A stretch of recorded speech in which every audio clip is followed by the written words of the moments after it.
अतीक और अशरफ था, मगर आपकी कस्टडी में थे, आपने उनको नहीं बचा पाए और आप बड़े बड़े बुलंद बांग दावे कर रहे हैं। काउंटर चाहे किसी समुदाय का हो, उसका नाम कुछ भी हो, एनकाउंटर से लोकतंत्र कमजोर होता है।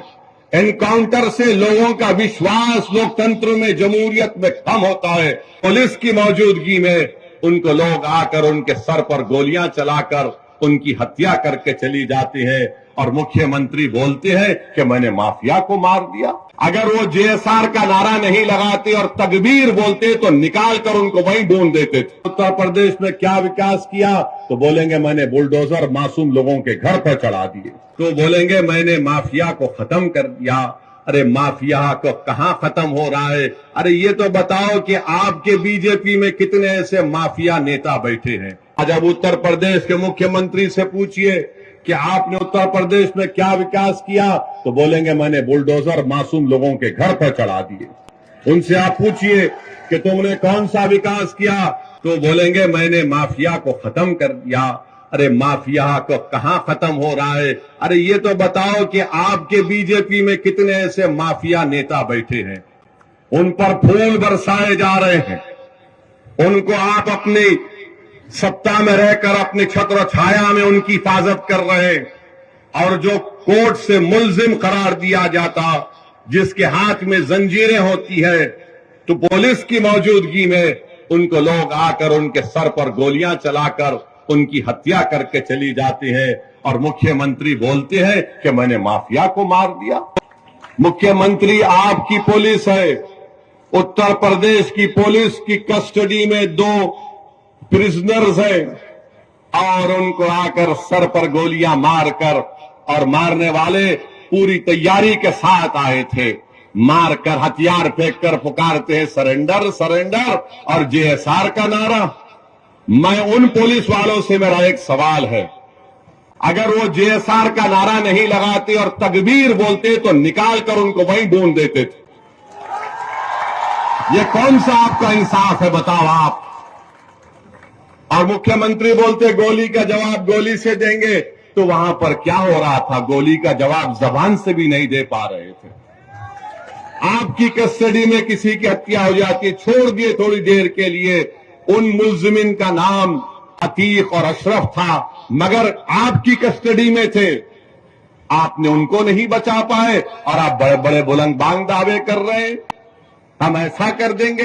अरे तुम्हारी कस्टडी में जो प्रिजनर है तुम उसको नहीं बचा पाए, और मैं कह रहा हूं कि एनकाउंटर चाहे किसी समुदाय का हो, उसका नाम कुछ भी हो, एनकाउंटर से लोकतंत्र कमजोर होता है। एनकाउंटर से लोगों का विश्वास लोकतंत्र में, जमहूरियत में कम होता है। एनकाउंटर से कोर्ट, जो कानून और इंसाफ के ऊपर अगर कोई इंसाफ करना है तो कोर्ट का काम है। जनता का एतमाद कोर्ट से कम हो जाएगा, जनता का एतमाद पुलिस से कम हो जाएगा, क्योंकि अगर कोई सत्ता में बैठकर ये तय करेगा कि कोर्ट फैसला नहीं देगा, मैं गोली से इंसाफ करूंगा, तो जमहूरियत का खत्म हो जाएगी। लोकतंत्र को अगर मजबूत करना है तो गोली से नहीं, कोर्ट से इंसाफ करना चाहिए। आखिर वो कौन लोग हैं? मैं फिर से पूछ रहा हूं उत्तर प्रदेश के मुख्यमंत्री से कि जिन लोगों ने इलाहाबाद की सरजमीन पर उन दोनों को गोली मारी, आखिर वो कौन लोग हैं कि उनके एक जो जिसने गोली मारी उसके घर पर झोपड़ी में रहती है उसकी मां, आखिर कैसे उसके पास 8-8 लाख के 2 वेपन आए, 16 लाख के? क्या इनको पैसा पाकिस्तान से आया? योगी आदित्यनाथ बताओ हमको, क्या आईएसआई ने उनको पैसा दिया था? क्या ये लश्कर तैयबा के एजेंट थे या नाथूराम गोडसे की नाजायज औलाद थी ये? या तो हाफिज सईद की नाजायज औलाद या फिर गोडसे की नाजायज औलाद हो सकती है ये। मुख्यमंत्री बोलते नहीं है कि कौन है, कौन उनके पीछे है, कि कौन उनको वो 8-8 लाख की एक रिवॉल्वर दिया, सेमी ऑटोमेटिक, कहां से हथियार इनको आए, कोई सब भूल गए। मीडिया वाले 3 दिन 4 दिन तक खूब चलाए, उसके बाद बाबा के राज में जो हो रहा वो खामोश बैठ गए, बोले महाराज का मामला है। अरे ये तो दिखाते कि भाई कहां से वो रिवॉल्वर आई, 8-8 लाख के 2-2 वेपन, 16 लाख की वेपन। अच्छा आप ये बात समझो, हम यहां पर दासना को क्यों आए? एक तो हाजी आरिफ, हम उनको बहुत मोहब्बत करते, बहुत चाहते उनको। दूसरा हमारा आने का मकसद यह है कि हम पर जो लोग गाड़ी पर हमारे पर गोलियां चलाए थे वो भी हमारे पीछे चल रहे थे। यहां पर यहीं पर टोल गेट पर गोली चलाए तो हम सोचे कि अगर नहीं जाएंगे तो वो नाथूराम गोडसे की औलाद, वो दोनों को लगेगा कि डर के नहीं आया हो ऐसी। तो हम बोले आते हैं आरिफ साहब, आप फिक्र मत करिए, जरूर आते हैं, इसीलिए हम आए हैं और आते रहेंगे। हम इन नाजायज नाथूराम गोडसे के औलाद को कहना चाहेंगे कि गोलियों से हम डरने वाले नहीं हैं, मौत से डरने वाले का नाम असदुद्दीन अवैसी नहीं है। जो वक्त मेरी मां ने मुझे पैदा किया वो वक्त अल्लाह ने तय किया। जिस वक्त इस दुनिया से हमारी आंख बंद होगी वो वक्त भी अल्लाह तय करेगा। और अगर अल्लाह हमारी जिंदगी में शहादत लिखा है तो अल्लाह का लाख लाख शुक्र कि हम मौत अगर जिंदगी में आ जाए और शहीद बन के जाएंगे तो इससे बढ़ के इनाम इस गुनाहगार को क्या मिल सकता है। मगर तुम्हारी गोलियां, तुम्हारी ताकत, तुम्हारा जुल्म हमारी आवाज को दबा नहीं सकेगा। हम जालिम को जालिम बोलेंगे और तुम्हारी गोलियों का जवाब हम सीना तान कर मुकाबला करेंगे, मगर अपने सरों को नहीं झुकाएंगे।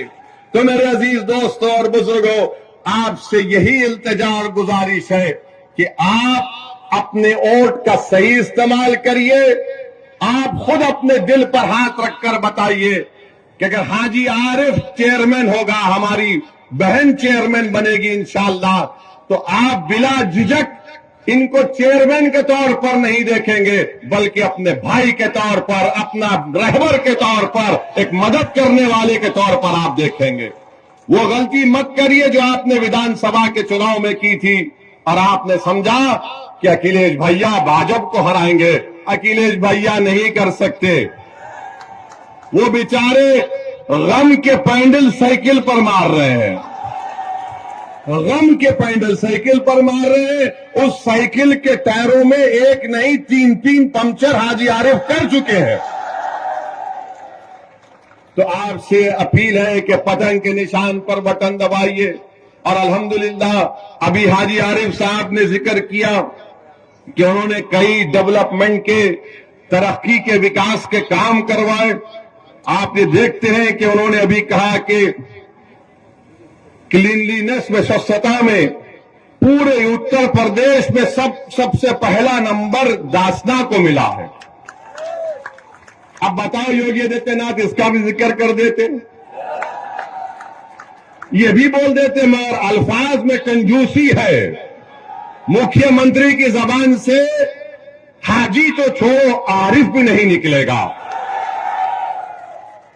दासना तो निकलना चाहिए था, बोलना चाहिए था कि देखो दासना ने वो काम किया, मगर नहीं बोल सकते। फिर आप अभी हाजी आरिफ ने बताया कि यहां पर महिलाओं के लिए उन्होंने ई रिक्शा की फ्री सर्विस को रखा है। मैं अल्लाह से दुआ करता हूं कि अल्लाह इनसे और खैर का काम ले। फिर आपने ये भी बताया कि पुल बनाया, मखदूम साहब का पुल बनाया, लाइब्रेरी की तामीर हो गई, 204 फ्लैट मुस्तहक गरीबों को दिए गए हैं और 1000 मकान तैयार मुकम्मल हो चुके हैं। ये तमाम काम हाजी आरिफ की मेहनत और जुस्तजू की वजह से यहां पर हुए हैं, क्योंकि आपने उनको वोट देकर कामयाब किया था। अब आइंदा 5 साल के लिए और भी बहुत से विकास के, डेवलपमेंट के काम करना बाकी है। मेरी आपसे एक दर्दमंदाना अपील है कि आप अपना एक एक वोट यहां पर मंजलिस के उम्मीदवार हमारी बहन को, जिनका इंतखाबी निशान पतंग है, पतंग के निशान पर बटन दबाइए। रहा सवाल उत्तर प्रदेश के मुख्यमंत्री का, मैं फिर से कह रहा हूं कि आप धर्मगुरु भी है, आप योगी भी है, और आप एक नेता भी है, क्या आपको ये जेब देता था कि असेंबली में खड़े होकर आप बोलते कि हम मिट्टी में मिला देंगे? देश के सबसे बड़े प्रदेश के मुख्यमंत्री है और अखिलेश यादव को बोलकर कह रहे हैं कि मिट्टी में मिला देंगे। हाँ, अगर आप बोलते अखिलेश यादव तुम्हारी पार्टी को मिट्टी में मिला दूंगा तो हम भी बोलते आमीन, मगर किसी व्यक्ति को मिट्टी में नहीं मिला सकते आप, चाहे वो किसी समुदाय का हो। जो ऊंचे पद पर बैठता है उसकी जबान से इस तरह के अल्फाज निकलना, और ऊपर से उत्तर प्रदेश के मुख्यमंत्री और उनके अतराफ के दोस्त और खास तौर से उनका जो समुदाय है वो कहता है कि 2029 में बाबा दिल्ली जा रहे हैं। तो भाई, ख्वाब देखने में कोई बुराई नहीं है, आप ख्वाब देखिए, मगर अगर आप ये देख रहे हैं कि दिल्ली जाऊंगा तो फिर इस तरह के अल्फाज अगर आप इस्तेमाल करेंगे तो जिंदगी भर वो वीडियो लोग दिखाते रहेंगे कि वो शख्स है जिसने विधानसभा में खड़े होकर इस तरह की वाहियात बात की थी। तो मेरे अजीज दोस्तों और बुजुर्गों, जो बड़ा बड़ा नरेंद्र मोदी आजकल बोलते हैं पसमानदा मुसलमान, पसमानदा मुसलमान, हम भारत के प्रधानमंत्री से और उत्तर प्रदेश के मुख्यमंत्री से पूछना चाहते हैं, क्या यह सच नहीं है कि हायर एजुकेशन में सबसे कम अगर कोई है तो मुसलमान है, सबसे कम मुसलमान है।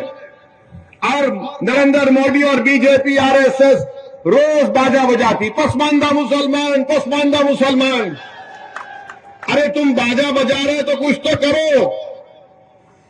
भारत सरकार का डेटा, आज इंडियन एक्सप्रेस में एक आर्टिकल छपा है, भारत सरकार का डेटा बता रहा है कि पूरे देश में जो हायर एजुकेशन में यानी 12वीं 12th क्लास के बाद जो एनरोलमेंट होता है, किसका हुआ है? दलितों का 4%, आदिवासियों का 11%, ओबीसी का 4%, अपर कास्ट लोगों का 13% और मुसलमानों का 8% कम हुआ है पूरे भारत में।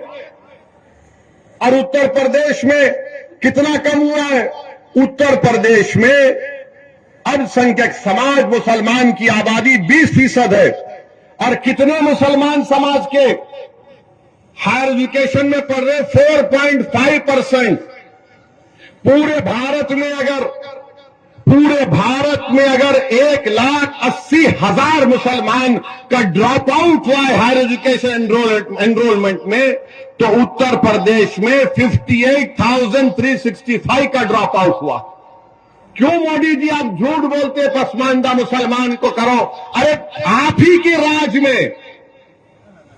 राज में इतने बुरे दिन आ गए कि 58,000 मुस्लिम बच्चे और बच्चियां हायर एजुकेशन से उत्तर प्रदेश में निकल जाती है। सिर्फ 4% हायर एजुकेशन में। क्यों है? क्योंकि मोदी जी ने फेलोशिप को खत्म कर दिया मौलाना आजाद की, क्योंकि एनकाउंटर के नाम पर डर फैला दिया जाता है, डराया जाता है तो लोग डरते हैं, नौकरी नहीं मिलती, जब पढ़ेंगे नहीं तो नौकरी नहीं मिलती। बल्कि पीएलएफएस का डेटा है कि अगर किसी का नाम मुसलमान है और किसी का नाम दलित है, आदिवासी है और पंडित है, तो सबको इंटरव्यू का कॉल आता है। किसको नहीं आता? मुसलमान को नहीं आता। ये सच्चाई को बयान कर रहा हूं। और ये समाजवादी कांग्रेस के लोग और ऐसी भड़काऊ भाषण देता। अरे मेरा भड़काऊ भाषण नहीं होता है, मैं सच्चाई को बयान कर रहा हूं, डेटा की बुनियाद पर बयान कर रहा हूं। तुम सच्चाई को कबूल नहीं करना चाहते। एक तो भारत के प्रधानमंत्री और उनकी पार्टी बोलती सबका साथ, सबका विकास, सबका विश्वास। कहां का सबका साथ हो रहा है? उत्तर प्रदेश में जहां से प्रधानमंत्री एमपी हैं, उस प्रदेश में 58,365 मुसलमान हायर एजुकेशन में ड्रॉप आउट है। क्यों आपने स्कॉलरशिप नहीं देते? और बोले जाते, और फिर अखिलेश यादव, बहुजन समाज, ये कांग्रेस, नहीं वो ऐसी वोट काटता है। अरे इसमें क्या है बताओ? तुम मुंह क्यों नहीं खोलते इसके बारे में? एनकाउंटर हुआ तो मुंह नहीं खोलते। मगर मेरे अजीज दोस्तों और बुजुर्गों, इसीलिए हम आपसे कह रहे हैं कि आपको अपने जमीन से अपने नेता को बनाना, मैं दासना को आया, यूपी को आया, आता रहूंगा। आप जो फैसला लो मैं तो आता रहूंगा। अगर आप इसको कहेंगे कि ये एक तरफा मोहब्बत है तो यकीनन एक तरफा मोहब्बत है। मैं आपसे कुछ नहीं चाहता, मैं सिर्फ ये चाहता हूं कि आप एक सियासी ताकत बनिए, अपनी एक सियासी आवाज को मजबूत बनाइए। याद रखो, आसमानों से कोई उतर कर आने वाला नहीं है, जमीन से आपको अपना नेता बनाना पड़ेगा। मैं अपने आप को नेता बनाने नहीं आया हूं। मैं चाहता हूं कि आपकी आवाज, आपकी वोट की ताकत और अहमियत बने। आप बताओ कि क्या हो रहा है उत्तर प्रदेश में। अब तो महिलाओं को लेडी डॉन मीडिया लिखती है, महिलाओं को दिखाकर मीडिया दिखाता है लेडी डॉन। अब वो दिन दूर नहीं है कि जब एक 12 साल के बच्चे को बताया कि कहा जाएगा ये बच्चा डॉन, महिला डॉन, बच्चा डॉन। अब वो दिन भी दूर नहीं है कि अगर किसी का बच्चा अपनी मां के कोख से पैदा हुआ तो ये रोता हुआ बच्चा बड़ा होकर डॉन बनेगा। मीडिया को रोटी सेकना है। और भारत के प्रधानमंत्री तो माशाल्लाह उसमें तेल डालने का काम करते हैं। केरल में एक पिक्चर रिलीज हुई और उसके ऊपर प्रधानमंत्री कह रहे हैं भाइयों बहनों पिक्चर देखो। अरे देश के प्रधानमंत्री हैं आप या तो पिक्चर के प्रमोटर हैं आप। मानता हूं कि भारत के प्रधानमंत्री की तरह कोई एक्टिंग नहीं कर सकता। अखिलेश भी कोशिश कर रहे हैं मगर फ्लॉप हो रहे हैं। वो कांग्रेस के नेता जो पूरा देश फिरे वो भी कोशिश किए मगर इनकी एक्टिंग के सामने सब फ्लॉप हो रहे हैं। मैं तो समझता हूं कि दुनिया के जितने फिल्म स्टार हैं वो खुश होते हैं कि भाई वो इसको यहीं रखो, यहां आ गया तो हमारी दुकान बंद। आप भारत के प्रधानमंत्री रहकर बोलते हैं पिक्चर देखो। भारत के प्रधानमंत्री आप नहीं जानते क्या? मैं आपको हिस्ट्री तारीख बता रहा हूं। हिटलर ने 70 लाख यहूदियों को खत्म किया था। 70 लाख यहूदियों को हिटलर ने खत्म किया था। कैसे खत्म किया था? इसने अपने दौर में कहा था कि यहूदियों के खिलाफ गाली गलौज करो, हेट स्पीच दो कि ये जर्मनी से मोहब्बत नहीं रखते, ये आर्यन रेस से नहीं है, ये जर्मनी के गद्दार हैं। फिर हिटलर ने क्या किया? पिक्चर बनाना शुरू किया। 1940 में हिटलर ने पहली पिक्चर बनाई थी यहूदियों के खिलाफ। उसका जर्मन लैंग्वेज से अगर ट्रांसलेशन तर्जुमा करेंगे तो उसका पिक्चर का नाम था द इटर्नल जू। उसमें क्या दिखाया गया? ये यहूदी जर्मनी के गद्दार हैं, ये जर्मनी के अंदर घर के दुश्मन है। देश के प्रधानमंत्री, जर्मनी की तारीख आपके सामने है, जर्मनी की तारीख आपके सामने है, उसको आप नजर रखो। आप जिस देश को, ये बहुत बड़ा देश है, इस देश की खूबसूरती, इसका कल्चर है, इसका मजहब है, इसकी जबानें हैं, वो पिक्चर को दिखा रहे। अरे पिक्चर बनाने वाला कितना कमजर्फ है। पहले कहा कि 32,000 महिला आईसीस में चले गई, जब कोर्ट में केस गया तो कहा कि सिर्फ 3। अरे वो गई तो तुम क्या पिक्चर बनाकर पूरे बुरखापोश खवातीन को बदनाम करोगे? तुम क्या पूरे समुदाय को बदनाम करोगे? और भारत में जितने मुसलमानों के मजहबी तंजीमें हैं उन सब ने आईएसआईएस के खिलाफ फतवा दिया, कहा ये दहशतगर्द है, आतंकवादी है। तुम वो नहीं दिखाते। और किसी ने हमसे कहा कि उस पिक्चर में ओवैसी तुम्हारी तकरीर भी दिखाई गई। तो हम मानते हैं कि हमारी तकरीर को सुने बगैर हमारे दुश्मन का भी पेट में दर्द नहीं कम होता। इनको लगता है कि जब तक ओवैसी का भाषण नहीं सुनेंगे हम में मर्दानगी नहीं पैदा होगी। तो सुनो, सच्चाई पर मुमन्नी है, झूठ पर हम नहीं बोलते, लंबी लंबी नहीं छोड़ते। भाइयों बहनों 15 लाख आ जाएगा। भाइयों बहनों हर साल 2 करोड़ नौकरियां मिलेंगी, अच्छे दिन आ जाएंगे। तो ये पिक्चर बना रहे हैं। अरे महंगाई पर पिक्चर बनाओ, पिक्चर बनाओ। किसान को फर्टिलाइजर नहीं मिल रहा है, नहीं बनाएंगे। अरे पिक्चर बनाओ कि घर में गरीब के पास पैसे नहीं है, सेविंग्स खत्म हो रही है। भारत में 20% गरीब और गरीब हुआ है। कितना? 50%। अगर एक गरीब 100 रुपये कमा रहा था, आज 50 रुपये कमा रहा है। और अगर कोई दौलतमंद 100 रुपये कमा रहा था, आज 140 रुपये कमा रहा है। ये नरेंद्र मोदी का सबका साथ, सबका विश्वास, ये गरीबों से मोहब्बत बीजेपी की है कि गरीब जो 100 रुपये कमा रहा था, आज 50 रुपये कमा रहा है। सबसे गरीब जो दौलतमंद 100 रुपये कमा रहा था, 140 रुपये कमा रहा है। तो भारत के गरीबों को फैसला करना है, भारत के मजलूमों को फैसला करना है। और 11 तारीख के दिन दाफना की जनता को एक तारीखी फैसला लेते हुए आप तमाम से अपील कर रहे हैं कि आप हाजी आरिफ के हाथ को मजबूत करिए और आप इस वास्ते भी वोट दीजिए कि वो नाथूराम गोडसे की नाजायज औलाद को भी मालूम हो जाए। यहीं पर हम पर गाड़ी पर गोलियां चलाई गई थी, तो उनको भी जवाब दीजिए। हम आपसे क्या कह रहे हैं? गोली से नहीं, बैलेट से जवाब दीजिए। और हम उनकी गोली का जवाब जबान से देंगे, उनकी हर गोली का जवाब अपनी भाषण से देंगे, संविधान से देंगे, तूफान खड़ा कर देंगे इंशाअल्लाह ताला। तो 11 तारीख के दिन सुबह सुबह निकलिए, एक होकर यहां से हाजी आरिफ को कामयाब करिए, बीजेपी को शिकस्त दीजिए, बीजेपी को हराइए।